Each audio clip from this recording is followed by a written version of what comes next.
2026 সালে ইউক্রেন যুদ্ধের সমাপ্তি ঘটতে পারে এমন আশাই করছেন অধিকাংশ রুশ নাগরিক। রাশিয়ার রাষ্ট্রীয় মালিকানাধীন জনমত গবেষণা সংস্থা ভিটসিউমের এক সাম্প্রতিক জরিপে এই চিত্র উঠে এসেছে। বুধবার প্রকাশিত বার্ষিক জরিপের ফলাফলে বলা হয়, বিদায়ী বছরের তুলনায় আগামী বছর ও তার পরের সময় নিয়ে রুশ সমাজে আশাবাদ বেড়েছে। ভিটসিউম জানায়, চলমান পরিস্থিতি নিয়ে নেতিবাচক দৃষ্টিভঙ্গি পুরোপুরি কাটেনি, তবে ভবিষ্যতে উন্নতির সম্ভাবনা রয়েছে এমন বিশ্বাস আগের চেয়ে জোরালো হয়েছে। জরিপে অংশ নেওয়া 1600 জন উত্তরদাতার মধ্যে 70% মনে করেন 2026 সাল 2025 সালের তুলনায় রাশিয়ার জন্য বেশি সফল হবে। আর 55% অংশগ্রহণকারী এই আশাবাদের প্রধান কারণ হিসেবে ইউক্রেনে চলমান যুদ্ধের সম্ভাব্য সমাপ্তির কথা উল্লেখ করেছেন।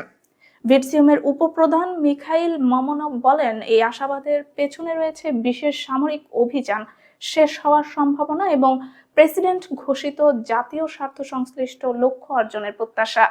তার মতে, ইউক্রেনের রুশ সেনাবাহিনীর চলমান অগ্রগতি, যুদ্ধের অর্থায়নে যুক্তরাষ্ট্রের অনীহা এবং ইউরোপীয় ইউনিয়নের পক্ষে যুক্তরাষ্ট্রের ভূমিকা পুরোপুরি পূরণ করতে না পারা, এই বিষয়গুলো মিলিয়ে কোনো এক ধরনের সমঝোতার সম্ভাবনা বাড়ছে।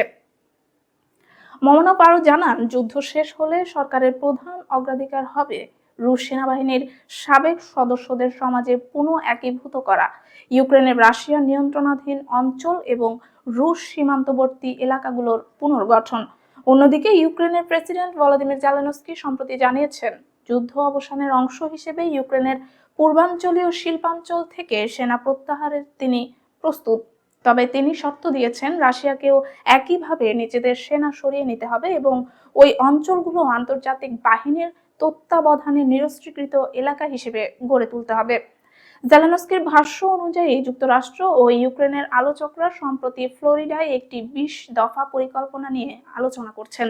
সেই পরিকল্পনার আওতায় বর্তমানে রাশিয়া নিয়ন্ত্রণে থাকা জাপোরিজিয়া পারমাণবিক বিদ্যুৎ কেন্দ্র এলাকাতেও অনুরূপ ব্যবস্থা নেওয়া হয়েছে।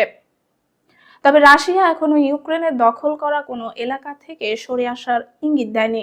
মস্কোর দীর্ঘদিনের অবস্থান হলো, যুদ্ধ বন্ধের আগে ইউক্রেনকে ডনবাস শিল্পাঞ্চলের অবশিষ্ট নিয়ন্ত্রিত এলাকা ছেড়ে দিতে হবে।